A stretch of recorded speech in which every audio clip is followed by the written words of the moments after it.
Bonjour, bonjour, j'espère que vous allez bien. Donc, je suis de retour pour une nouvelle capsule d'idées. Donc, pour ceux qui c'est la première fois qu'ils écoutent les capsules, je me présente Mélina Desjardins, designer d'intérieur pour une idée design. Donc, aujourd'hui, le sujet de la capsule m'est venu d'un de mes clients. Il me demandait, avec tous les matériaux qui existent présentement sur le marché, comment choisir le bon matériau pour mon mobilier sur mesure. Donc, mobilier sur mesure, on parle d'armoire de cuisine, vanité de salle de bain, meubles de télévision, meubles de chambre à coucher, walk-in. Donc, vraiment tout le mobilier sur mesure qu'on peut faire par un ébéniste. Donc, dans un premier temps, je vais simplement vous résumer les matériaux qui existent généralement. Il y a d'autres produits qui existent. Par contre, puisque j'ai un court délai pour la capsule, je vais les présenter rapidement.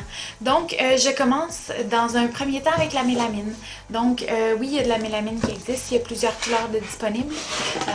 Ici, j'ai un exemple d'une mélamine imitation bois. Ensuite de ça, il y a aussi des mélamines qui existent avec un petit peu plus de texture. Donc, je ne sais pas si vous êtes capable de voir à l'écran. Donc, voilà. Dans la mélamine, il y a plusieurs modèles de disponibles, il y a plusieurs couleurs. Donc, il y en a pour tous les budgets. Quand on rajoute une texture, évidemment, la mélamine est un petit peu plus dispendieuse. Donc, ensuite de ça, on a aussi le stratifié. Donc ça aussi, ça varie vraiment selon les utilités. Donc ici, j'en ai un avec un motif un peu imitation béton. Donc il peut être intéressant dans un élément quelconque, dans un concept particulier. Ensuite de ça, j'ai le thermoplastique, le polyester. Ici, j'ai un exemple d'une porte en shaker blanc. Donc, voilà. Ensuite de ça, j'ai un type de porte un petit peu plus classique. Donc, ici, on a un modèle un peu plus classique de thermoplastique. Ensuite de ça, j'ai un petit échantillon aussi de noir mat. Donc, peut-être dans les concepts un petit peu plus contemporains. Donc, je l'utilise. Il y a aussi l'acrylique, donc l'illustré. On en voit de plus en plus. Donc, je ne sais pas si vous êtes capable de le voir. Ah, on le voit un peu. Puis, donc voilà. Il y a aussi le MDF que j'utilise beaucoup. Puis, il y a le plaquage de bois.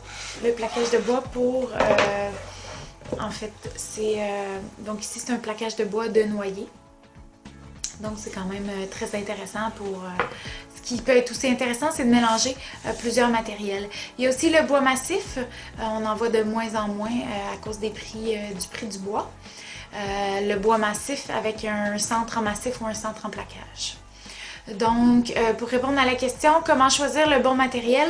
Souvent, j'y vais avec j'écoute vos besoins. Le budget est aussi très important.